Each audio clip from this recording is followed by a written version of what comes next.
வணக்கம் ஜோதிட நண்பர்களே. 2024 ஆகஸ்ட் மாத கிரக அமைப்புகளின்படி கடக ராசிக்கான பலன்கள்.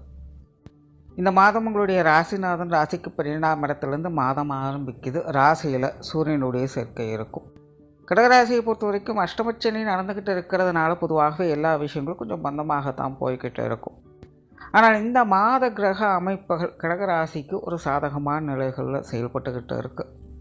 கடகராசிக்காரங்க என்னதான் மனசுக்குள்ளே ஒரு விதமான கவலைகளும் மன வருத்தங்களும் இருந்தாலும் கூட இந்த மாத அமைப்பின்படி அதெல்லாம் பெருசாக வெளிக்காட்டிக்காமல் கொஞ்சம் தைரியத்தோடும் நம்பிக்கையோடும் செயல்பட ஆரம்பிப்பாங்க.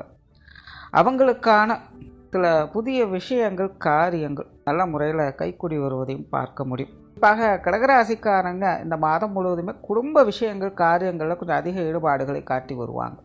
குடும்ப பொறுப்புகள் கொஞ்சம் அதிகரிக்கக்கூடும் அப்படின்னு சொல்லலாம். அதே போல் குடும்பத்துக்குள்ளே சுப விரயங்கள் அதிகரிக்கக்கூடும் அப்படின்னு சொல்லலாம். ஆனால் அதே நேரம் குடும்பத்துக்குள்ளே மகிழ்ச்சிக்கும் சந்தோஷத்திற்கும் குறைவு இருக்காது. சில எதிர்பாராத திருப்பங்கள் புதிய அனுபவங்களை பெறக்கூடிய அமைப்புகள் போன்ற அமைப்புகள்லாம் இந்த மாதம் கடகராசிக்காரங்களுக்கு உண்டு. குறிப்பாக இதெல்லாமே குடும்ப ரீதியான விஷயங்கள் காரியங்களில் அதிகமாக தென்படும். பேச்சுவார்த்தைகளில் கலகலப்பு தன்மை அதிகரிக்கும். எல்லாருக்கிட்டையுமே எளிமையாகவும் இனிமையாகவும் பழகி வருவீங்க. சொத்து சுகங்கள் வாகன ரீதியான விஷயங்களில் சில ஆதாய அமைப்புகளை எதிர்பார்க்கலாம். மாணவர்களுக்கு கல்வி வித்தி சார்ந்த அனைத்து விஷயங்களையுமே ஒரு சாதகமான நிலைகளிலே வேலை செய்யும். மாணவர்கள் சுறுசுறுப்போடு காணப்படுவாங்க. தொழில் வேலை உத்தியோகம் சம்பந்தப்பட்ட விஷயங்களில் சாதகமான அமைப்புகள் உண்டு. சமீப காலமாக கடகராசிக்காரங்களுக்கு இந்த தொழில் வேலை உத்தியோகம் சார்ந்த விஷயங்களில் படிப்படியான முன்னேற்றங்கள் இல்லை சில ஏதாவது ஒரு நல்ல விஷயங்கள் அப்படிங்கிறது வந்து போய்கிட்டு தான் இருக்கும். இந்த மாதம் அது போன்ற நிலைகள் ரொம்பவுமே ஒரு சாதகமான நிலைகளே வேலை செய்யுது. தொழில் வேலை உத்தியோகத்தில் சில புதிய முயற்சிகளில் ஈடுபட்டு வருவீங்க. சிலருக்கு பணியிடை மாற்றங்கள் பதவி உயர்வுகள் போன்ற விஷயங்களாக அவங்களுடைய தேவைக்கேற்ப அமையப்பெறும்.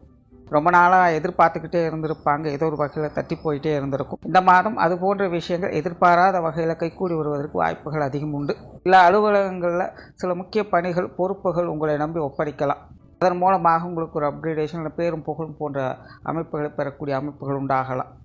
ஸோ தொழில் வேலை உத்தியோகம் சம்பந்தப்பட்ட அனைத்து விஷயங்கள் காரியங்களும் ஒரு சாதகமான நிலைகளில் வேலை செய்து வெளியூர் மற்றும் வெளிநாடு சம்பந்தப்பட்ட விஷயங்கள் ஒரு கலவையான நிலைகளில் வேலை செய்யும். அலைச்சலோடு ஆதாயங்களை கொடுக்கக்கூடிய வகையில் அமையும். ஆகினால் இந்த விஷயங்கள் மட்டும் கொஞ்சம் கவனம் எடுத்துக்கொள்வது நல்லது. குடும்ப விஷயங்கள் காரியங்கள் ஒரு சாதகமான நிலைகள் இருக்கும். குடும்ப உறவுகளுக்குள்ளேயும் ஒரு அனுசரித்து போகக்கூடிய தன்மையை பெற்று வருவீங்க.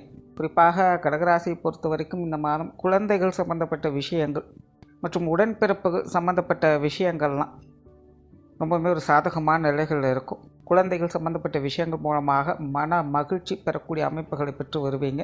கணவன் மனைவி உறவுகள் திருப்திகரமாகவே இருக்கும். பெற்றோர்கள் வகையில் கூட அலைச்சல்கள் குறைந்து சில எதிர்பாராத ஆதாய அமைப்புகளையும் பெற்று வருவீங்க. ஸோ கடகராசியை பொறுத்த வரைக்கும் இந்த மாதம் முழுவதுமே அனைத்து விஷயங்களும் காரியங்களும் ஒரு சாதகமான நிலைகளிலே வேலை செய்யுது. பட் அதே நேரம் கடகராசிக்காரங்க விரயங்கள் செலவுகள் அலைச்சல்கள் உடல்நல அசௌகரியங்கள் போன்ற விஷயங்களையும் கொஞ்சம் கவனம் எடுத்துக்கொள்வது அவசியமாக இருக்கும். என்னதான் சுப விரயங்களாக இருந்தாலும் கூட கைமீறி செலவு பண்ணுறது அப்படிங்கிறது கொஞ்சம் தேவையில்லாத சங்கடத்தை ஏற்படுத்தும். ஆகையினால் இது போன்ற விஷயங்களை மட்டும் கொஞ்சம் கவனத்தோடு இருந்தீங்கன்னா போதும். மற்ற விஷயங்கள் எல்லாமே உங்களுக்கு சாதகமான நிலைகளிலேயே இருக்கும். நன்றி, வணக்கம், வாழ்க வளமுடன்.